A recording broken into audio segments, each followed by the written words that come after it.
Mais qu'allait-il donc faire dans cette galère? Qu'allait-il donc faire dans cette galère? Souvenez-vous de cette belle tirade de Molière. Qu'allait-il donc faire dans cette galère? C'est souvent ce que pensent les clients lorsqu'ils se demandent est-ce que pour l'activité de ma société, j'ai besoin d'avoir recours à un cabinet d'avocats? Est-ce que j'ai besoin que ce soit un cabinet qui intervienne dans un beau quartier de Paris avec des coûts qui sont très élevés pour faire l'assemblée générale annuelle de l'approbation des comptes de ma société?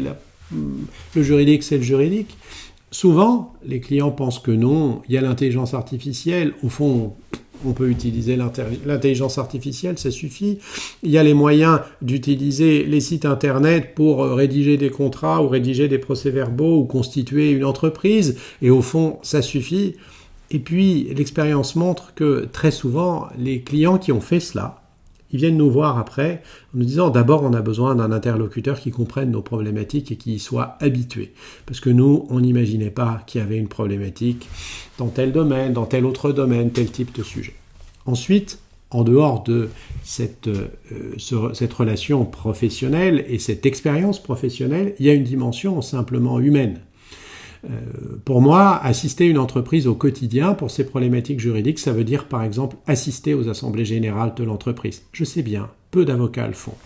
Mais je le fais de façon systématique parce que, une fois dans l'année au moins, j'ai comme interlocuteur des entrepreneurs qui ont les mains dans le charbon tout le reste de l'année.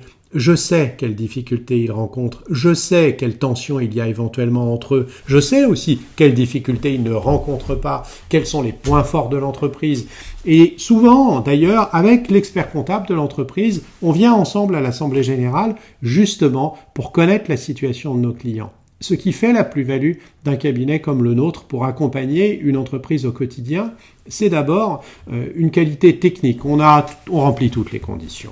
On est titulaire d'un certificat de spécialité en droit des affaires, j'ai un doctorat de droit. Notre équipe remplit toutes les conditions. On a des avocats spécialisés dans d'autres domaines qui travaillent avec nous et on est capable de couvrir tout le spectre de l'activité de l'entreprise, quelles que soient les problématiques qui sont rencontrées. Mais notre vraie plus-value, c'est pas d'avoir une qualité technique, notre vraie plus-value, c'est de connaître l'entreprise parce que nous nous fondons sur une relation de confiance. Dans une relation de confiance, le client n'est pas arnaqué par son avocat, il ne paye pas un service qui est rendu par de l'intelligence artificielle. Dans une relation de confiance, l'avocat est payé par le client. Dans une relation de confiance, on peut mettre sur la table ensemble ce qui est la plus-value pour nous. Si vous voulez que votre entreprise bénéficie de la plus-value de l'intervention d'un avocat spécialisé en droit des affaires dans le cadre d'une relation de confiance, n'hésitez pas à prendre contact avec nous.